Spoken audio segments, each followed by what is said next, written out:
let's talk about skincare. So in the last year or two, I've received comments from some viewers asking me to share about my skincare routine. So I'm breaking it all down in this video. What I'm going to do is just give you a quick overview first and then dive into the details. So on a daily basis, I will wash my face with bar soap, and when I step out of the shower, I will apply a face oil. And then about every 2 to 3 days, I will also use a natural toner, and I'll get into the specifics of that. And then lastly, when it comes to treatments, so like for maintenance, so every week or every 2 weeks, it's really dependent on when I remember to do it, I will apply a mask. And my mask is either raw honey that I apply to my face or some sort of clay mask. That's it. That's the entirety of my skincare routine. So if you're somebody who just wanted, the quick, short version, one of the cliff notes, you've got it. If you want to learn more about the specific products, why I chose them, as well as just like my own personal philosophy when it comes to skincare, then keep watching. So starting off with the daily cleansing. So like I mentioned, I use bar soap. And I know that bar soap is considered too harsh for some people, but personally, I've never had any trouble with it. So I've never shied away from it. Now, what has changed is the type of bar soap that I use. So I would say about 9 years ago, at this point, 9 years ago, I started making my own soap. I learned to make soap. I had all the ingredients. It was a lot of fun. I did that for a few years, but at some point could not keep up with it because I've got a job, I've got a life and other things to worry about. So I have tried a few other brands that make soap that is very much exactly like what you'd make at home.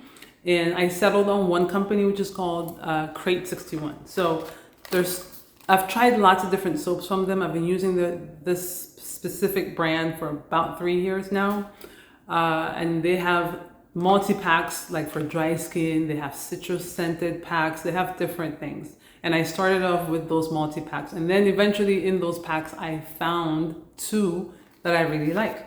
So the first one is their castile soap. So castile soap is usually made from olive oil. And any soap that's made with olive oil as like one of the main fats is always going to be on the gentler side. Also, this one is not scented with any essential oils. I don't shy away from essential oils and soaps, but I know that for some people that's an issue. So I just thought I'd mention that. And then they also have this one, which is an oatmeal shea butter. I've also found it to be quite gentle, not overly cleansing. So those are the two that I have settled on from that company. But honestly, if you are somebody who's looking for something that's more on the natural side, I would just say go check them out. You can buy from their website or from Amazon. Now, as far as the oil, so once I've done my cleansing, then I will apply a face oil. And I have two go-tos. It's either almond oil or rosehip oil.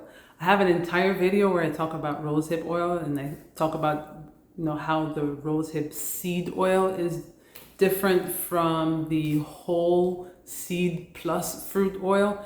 Now, when I say different, I don't mean one is better. I don't mean that one is good or bad. I mean they're just different in their composition. All the details are in that video, so I'm going to link to it. And I'm just going to show you what I use. So there's two companies that I prefer to get my rosehip oil from. So Cosmea is really the first one that I ever used about, I think during the pandemic. So I want to say sometime in 2020 or 2021 is when I first started using Cosmea's rosehip oil. There's another company called Pai, P-A-I. It's a British company. They also make a fabulous rosehip oil. And the reason I buy those two is because it's the whole thing. The fruit, so the whole pulp, skin, and the seeds. And then for almond oil, I currently use this gigantic 32-ounce sweet almond oil, which is cold pressed and unrefined. The reason I have such a huge bottle is because I also use oil on the rest of my body, so it's just practical to buy a larger sized bottle. So that's it for the daily items. Now, when it comes to the toner, which I will use about every 2 or 3 days, I choose from one of two. And what I do is, I basically rotate which one I buy. So currently I have witch hazel. and I use the Humphreys clarifying toner. So it's just plain witch hazel with nothing else added, because they do have some other witch hazels with other things added into it. I just go for the plain one. And so yeah, it's super, super gentle. And if I'm not using this one, then the other one that I buy is I forget the name of the company now, but I'll link to it in the description. It is a blend of rose water, cucumber water, like calendula water. It's lots of different plant waters in one. So it's super gentle on the skin, similar to the witch hazel. And one thing I do want to say about toners is that for me personally, I didn't start using these until, like 3 or 4 years ago. I spent my entire life avoiding toners because I grew up in an era where, and I think this might still be the case, but I grew up in an era where pretty much every toner was just really harsh, and I think they all had like rubbing alcohol, which is just going to ruin your skin barrier, right? Like it's just the worst possible thing. And so I just had it in my head that toners are bad for you. And it wasn't until I started looking again, many decades later, that I realized, okay, there are actually some good gentle options out there, especially witch hazel.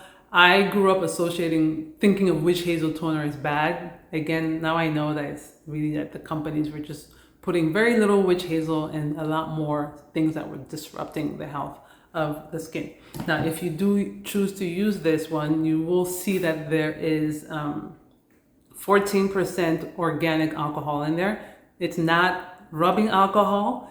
It is like high proof alcohol. The last bit has to do with the mask. So like I said, either once a week or maybe every 2 weeks, I will apply a mask. When I'm using honey, it's just literally raw honey that I apply to my face. It sits on for like 20 to 30 minutes, and then I rinse it off, and then I follow that up with the oil. And just a quick note that if you ever decide to try raw honey as a mask, make sure your face is just a little bit damp, because raw honey on completely dry skin, obviously honey is sticky, so it doesn't feel all that comfortable. So it's either just plain honey or clay. When it comes to clay, I always have bentonite clay on hand, and it's the Aztec one that a lot of us are very familiar with. So either an Aztec clay. I also will use kaolin clay, white kaolin clay. I find it to be very gentle. So it's not, the bentonite can be kind of more on the strong side, and really I feel like it sort of not only does it just pull out a lot from your skin, but it also feels like it's even taking out maybe more oil. Kaolin to me feels a lot more balancing as a clay and a lot more restorative. So those two I've been using for years. And then in the last couple of months, I should say, I started using this, which it's quite low at this point, but it's French green clay. And I actually bought it for something else. I did not buy it for skincare, but I decided to try it on my face, and I was pleasantly surprised. So this is from, I think, a French company called Argilettes. And what I like about it is that it sits somewhere between bentonite and kaolin, right? So it still has more of that, I think that detoxifying effect from bentonite, but it doesn't feel as strong. So it doesn't leave my skin feeling nearly as dry, right? So that's what I like about it, but it also feels like it's still doing a little bit more than kaolin. To me, kaolin really is super, super gentle. And I think I've heard of this concept of some clays do absorbing with an A-B as in boy, and other clays do adsorbing, so A-D as in dog. And I believe that kaolin, don't quote me on this, but I think kaolin might do more adsorbing, and then something like bentonite does more absorbing. So anyway, technical detail. I get carried away with these geeky details. But anyways, that's it for my routine. So just wanted to make this video to share, because like I said, people have asked me through the years just to talk about what I do and what I use, and that's it. So I will include links to all of these in the description for anybody who wants to check them out. The last thing though that I wanted to just kind of get into, and I'm looking down at my notes, is talking about why these products specifically. So beyond what I've just talked about, but just sort of like my general guiding principles for skincare. So the first thing for me with skincare is that I go for simplicity. I believe in simplicity. So simplicity means, to me, means it should not take a lot of time and it should not take a lot of products, okay? I personally, growing up, I never really saw anybody who was doing a ton, like using a ton of products, who was also happy with the state of their skin. It always seemed to me as a child that they were still facing a lot of challenges. So my mindset from child, moving into being an adult was just, don't do too much because it doesn't seem to be working. Now, it's not to throw shade at anybody. It's not to say that that approach doesn't work. I'm just saying, based on my personal experience, my observation coming up in this world, I didn't see that. So I've just kind of got it in my head that it really should be simple. And I really do believe that all aspects of our health, whether it has to do with our skin or others, that simplicity, that more is truly, that less is truly more. So that's the approach that I take.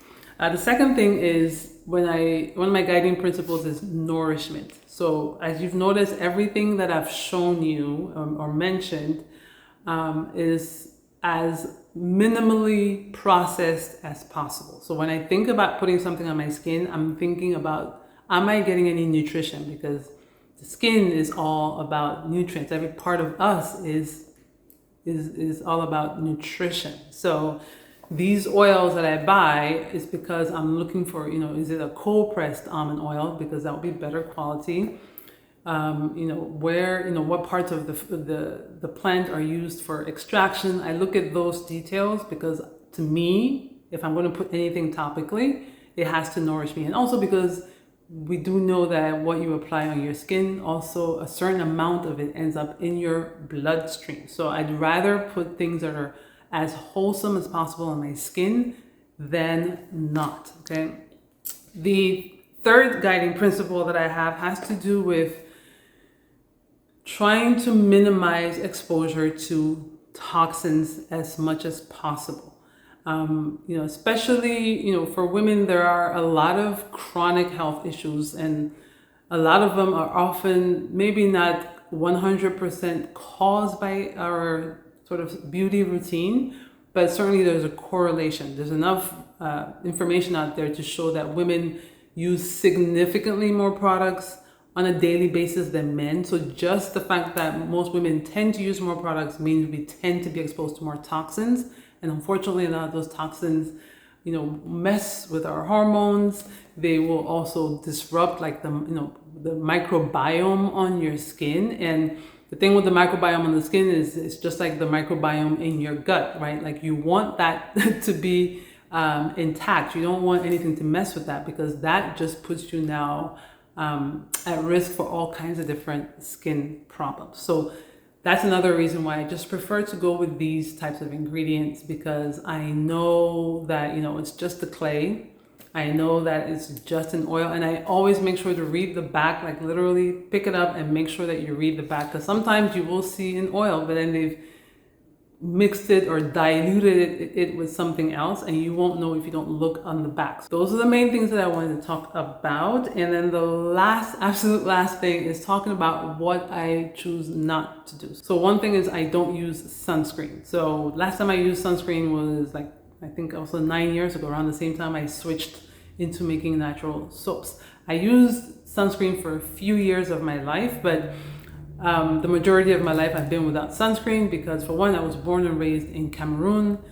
And, I think these days some young Africans might be using sunscreen, but certainly for my generation, sunscreen was just not a thing. So I got into using it after a few years of living in the US. And, I caught on to all the messaging around everybody, no matter who you are, needs it. And then used it for a few years and then decided that it just did not make sense to me to use it. So that was a personal decision. Obviously, we all have to make a choice that makes the most sense for us. Then mechanical scrubs, that's something else that I do not use. So by that I mean something like a coffee scrub, right? Any sort of like actual mechanical scrubbing, I don't do that on my face. And that just has to do with the fact that, for one, I just find it to be a little too risky, especially because black skin scars quite easily. So anything that will potentially create even a micro tear, there's just more risk of scarring and of hyperpigmentation, which also happens quite strongly with darker skin. So I just stay away from that completely. Peels and exfoliants, so no alpha hydroxy acids, beta hydroxy acids, those are just things that I have chosen not to dabble in. And then lastly, I will also say that for part of my skincare is not going crazy with makeup. So all my videos that I've ever done on this channel, the only thing I've ever worn, which is what I'm wearing now, is a little bit of eyebrow filler, right? So I have like a pencil. Beyond that, like, none of my videos have had me with like any kind of foundation or even like loose powder. Occasionally in some videos I may have used like maybe some eyeshadow and things like that, but yeah, foundation is something I've never used. So, and the reason I bring those up is because makeup is also another place where we women get exposed to even more toxins and potentially things that might, again, mess with the skin barrier and things of that nature. So I, like everybody else, I want to look nice, I want to look presentable, but I am not willing to, you know, expose my skin and my overall health to some of those things. So I, for the most part, don't use any makeup on a daily basis. I do have makeup that I found from like a non-toxic brand that I really, really, really like. And I'm happy to talk about that more in a separate video, because I think they do an exceptional job of, like, you know, of basically like even their tints, right? So like the tint for the mascara, they will use like black tea, and the lip glosses might use, you know, like natural like dyes from beets and things of that nature. And personally, I've been very happy with what they make. So happy to talk about that some other time. But that's it for this video. And so for anybody, if you've stuck around this far, thank you so much for watching. And I would love to hear your just your experience with coming up with a skincare routine, because what I'm doing now obviously has come from many years of trying different things. So simplicity has always been there. I've never overloaded on products, but the products that I used have evolved through the years. So currently I've landed on this. Who knows if this will last for the next another 5-10 years. Maybe I'll come across something else. No idea. But I'd love to hear where you are when it comes to like your own skincare journey and the type of products that you use, or like your own guiding principles, right? When you make decisions for your skin. So please share in the comments. And if you found this video helpful, then subscribe, share, give it a like, and I look forward to seeing you next time. Bye-bye.